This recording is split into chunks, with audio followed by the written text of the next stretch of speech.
दिवसाची सुरुवात होत आहे संडेपासून. संडे आहे पण आज सकाळपासून सन गायब झालाय. पिल्लू तर आमचे आज खूप खुश आहे कारण आज त्याला त्याचे पप्पा सारखे-सारखे दिसत आहेत आणि आजीचे कान आणि केस ओढणे इज मॅन्डेटरी.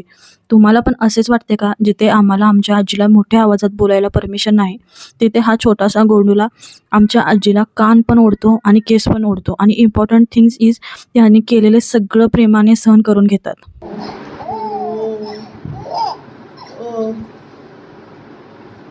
आज आमचे फौजी ड्युटीवरून भिजत आले आणि घरामध्ये एंट्री करायच्या अगोदर कांदा भजी करण्याची मागणी केली.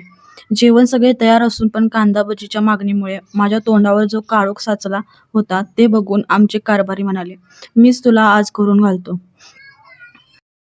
मग काय, आपल्या छोट्याशा ऑर्गॅनिक शेतीमध्ये उगवलेली पालक आणि खूप सारा कांदा घालून मस्तपैकी कारभाऱ्यांच्या हातचं पकोड्यांचा स्वाद घेतला. द नेक्स्ट डेला फौजींना टाईम होतं. आम्ही बाहेर गेलो. खूप टाईम झाले पिझ्झा खाल्लेला नव्हता म्हणून इथे ट्राय केला. सिरियसली डॉमिनोजला पण मागे सारत होता. फ्रेश हँडमेड बेस होता. इकडे बाहेर एकटे एकटे गेल्यामुळे घरी आल्यावर आमच्या ज्युनियर फौजींनी केविलवाल्या नजरेमध्ये आमच्याकडे पाहून बाहेर घेऊन जाण्यास भाग पाडले. तसं अजून पण मला कोणी फॉलो केले नसेल तर फॉलो करून घ्या.